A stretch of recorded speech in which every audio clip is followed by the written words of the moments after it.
Welcome to the Deep Dive. Today, we're focusing on something that's, well, a huge but often quiet success in global public health: monitoring drinking water and sanitation. You hear these big reports, right, about how many millions or billions of people have access to clean water. But have you ever actually stopped and wondered, how do they count that? That's really our mission today. We're going deep, really deep, into the methods used by the big global players, specifically the WHO and UNICEF Joint Monitoring Program. You'll often hear it called the JMP.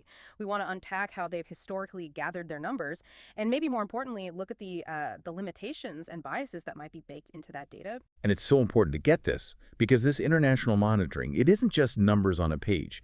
It genuinely dictates policy. It drives where research funding goes, how billions in aid are allocated for things like pipes and treatment plants. It really matters.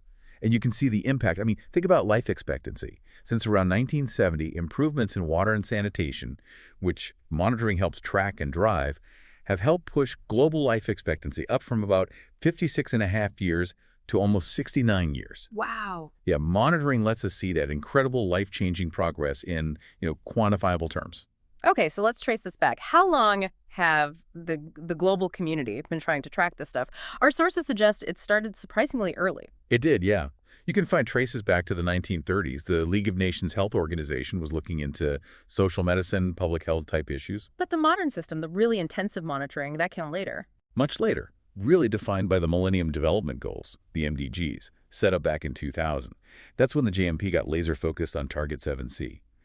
That target was all about having the proportion of people without sustainable access to safe drinking water and basic sanitation, using 1990 as the baseline and aiming for 2015. And the scale of progress during that MDG window, it really is pretty astonishing when you look at the numbers. It is. The number of people using what they classify as an improved drinking water source jumped from 2.4 billion in 1970 to 6.2 billion by 2012. That pushed global coverage way up. Way up. From about 64% to 89%, it really shows that setting clear targets and tracking them, it can work. Okay, but you said tracking them can work, which implies maybe the tracking wasn't always perfect. Well, exactly. You need to trust your data, right? And that brings us to a really fundamental shift, a big phase change, that happened around the year 2000. Before then, the JMP mostly relied on what's called provider-based data. Basically, stats handed over by national governments, maybe the Ministry of Water or Health. That sounds logical, though. Wouldn't the government know how many pipes they've laid or wells they've dug? You'd think so. But in practice, that data was often, well, incomplete. The numbers could jump around wildly from one year to the next, and there wasn't much independent checking. So to fix this, the JMP made a really critical pivot. They moved to user-based data. User-based, meaning asking people directly. Precisely. This new approach relied heavily on huge national censuses, but also these large-scale household surveys. You've probably heard of them: UNICEF's IMIC surveys, multiple indicator cluster surveys, and the USA Demographic and Health Surveys, the DHS. These aim to find out what facilities people were actually using in their homes, not just what was supposedly built. Okay, that makes a lot of sense. You're checking the reality on the ground, not just maybe optimistic government reports. Exactly right. And the difference in the numbers really showed why this was necessary. Take 1990, global urban drinking water coverage. The old government reporting method estimated at 85%, but the household survey data, it put the figure closer to 95%. Wow, a 10% difference. 10 percentage points. That's millions and millions of people whose access status was basically, up in the air, depending on which data set you believed.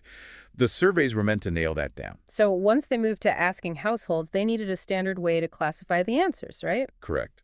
That led to the core JMP categorization system.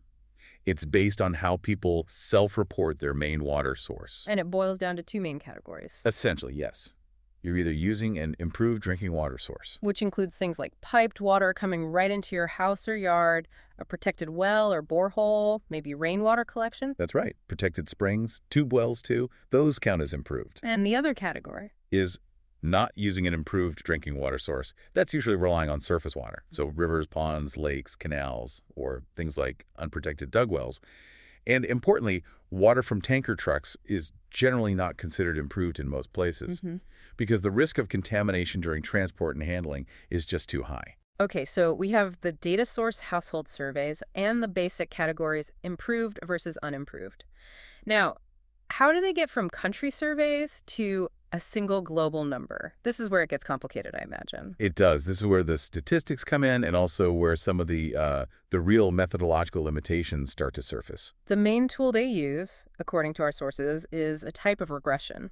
Yes, ordinary least squares linear regression. Essentially, for each country, they plot the available survey data points for coverage over time, and then they draw the mathematically best-fitting straight line through those points to estimate the trend and fill in gaps between survey years. A straight line. Okay, hold on.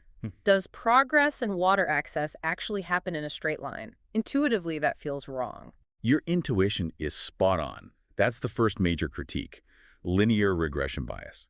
If you look at how coverage actually extends in most places, it doesn't follow a straight line. It typically follows an S-shaped curve. Progress is slow when coverage is very low, then it accelerates rapidly as infrastructure rolls out, and then it slows down again as it gets harder to reach the last few percent, nearing 100%. So they're using a linear model for a naturally nonlinear process. That seems like a built-in error source. It is fundamentally a compromise. It makes global comparison easier, perhaps, but it definitely introduces bias, especially when coverage is very low or very high. It can really skew estimates, like how long it might take a country to reach universal access. Okay, well, what other issues are baked in? Well, another big one is terminology inconsistency. Different countries' censuses and surveys just use different words or categories for facilities. Imagine one survey just lists, doesn't say if it's a protected borehole or just an open hand-dug pit. That's missing information for the JMP classification. Right, so how do they deal with that ambiguity if the survey doesn't specify? They have to apply corrections. They try to use other data if possible, maybe interpolate. But if there's really no detail, they fall back on a pretty significant default assumption. They basically estimate that 50% of those generic, non-specified facilities are improved and 50% are unimproved. 50%? Just a coin toss assumption. Pretty much, yeah. A 50-50 split when the data is missing. And think about this. As of 2012, this kind of adjustment, this 50% guess, had been applied to surveys in over 100 countries. Over half the world's countries relying in part on a 50-50 guess. That feels like a major vulnerability in the global numbers. It certainly adds a layer of uncertainty, absolutely. Then you've got data exclusion bias. Meaning the surveys might miss people. Exactly. Censuses and household surveys, just by how they're designed, can sometimes miss or underrepresent certain groups. Think about people in very remote areas, or maybe informal settlements, slums on the edge of cities. These groups often have the lowest access rates. So if they're undercounted in the surveys, the national average coverage gets artificially pushed up. It leads to an overestimation of coverage. Okay. And there's a human element too, right? People maybe not wanting to admit their real situation. Yes, the social bias factor, sometimes called courtesy bias or socially desirable responding. This is thought to be a bigger issue for sanitation than water. Someone might be embarrassed to say they don't have a proper toilet or that the one they have isn't functional. So they might tell the surveyor they use an improved latrine even if they don't. Leading to another potential overestimation, particularly for sanitation figures. Correct. And one more key assumption, the single source assumption. The JMP method basically assumes each household uses one primary water source for everything, all year round. Which isn't always true, is it? I know people who use tap water for drinking, but maybe river water for washing. Or their main source changes seasonally. Precisely. Many households, especially rural ones, rely on a portfolio of water sources. Maybe a well in the dry season, rainwater in the wet season, perhaps a community tap sometimes. The JMPs focus on a single primary source, simplifies the reality, and can miss crucial details about water access, reliability, and seasonality. So it's clear the move to household surveys was a huge step forward, but the current system, relying on this improved definition and linear trends, it gives us a baseline, but it misses a lot. A whole lot. And arguably the biggest gap, the most critical missing piece, is water quality. Right. Just because a water source is improved like a piped tap or a covered well, that doesn't actually guarantee the water coming out is safe to drink. Not at all. Numerous studies show that many sources classified as improved are actually contaminated, often with fecal bacteria, sometimes with chemicals. The JMP definition is about the type of infrastructure, not the quality of the water itself. Is there anywhere they do try to factor in quality? There's one really prominent exception, Bangladesh. Because of the widespread, severe arsenic contamination in groundwater there, the JMP makes a specific manual adjustment. They actually reduce the percentage of households counted as having an improved source by 13 points, purely to account for that known chemical safety hazard. So they can do it, but they only did it for arsenic in Bangladesh. It seems so. It highlights just how complex and data-intensive it would be to apply water quality testing results consistently across all countries and all surveys. That Bangladesh adjustment is sort of the exception that proves the rule. And beyond water quality, what else is missing from these standard metrics? Quite a bit still. The current methods don't really dig into equity of access. They give us urban versus rural, but not usually breakdowns by, say, ethnicity or income level or gender within households. Who carries the water? How far do they walk? That's often missing. Affordability isn't tracked either. Nope, affordability is largely absent. And another big one is extra household settings. The JMP focuses on homes, but what about access to water and sanitation in schools, workplaces, health clinics? That's usually not part of the main coverage stats. Okay, so with all these limitations becoming clearer, especially after the MDGs wrapped up in 2015, there was a push for better monitoring, right, for the Sustainable Development Goals, the SDGs. Absolutely. The SDGs demanded much more nuanced information. There was a clear need to move beyond just improved or unimproved. We needed to understand the level of service people were getting. And that's where this idea of the service ladder comes in. Exactly. The service ladder is the newer approach. It tries to capture different rungs of service quality. So instead of just improved, it might distinguish between, say, water piped right into your dwelling at the top. Right. Versus maybe water piped onto your plot but not inside the house. Versus a protected source nearby but you have to go fetch it. Versus an unprotected source far away. Different levels of service quality and convenience. Makes sense. And this requires more complex data. Definitely. Future monitoring really needs to integrate actual water safety indicators, regular testing for microbes and key chemicals. It also means using analytical methods that better reflect the idea of progressive realization, that water and sanitation are human rights, that countries should be steadily improving over time.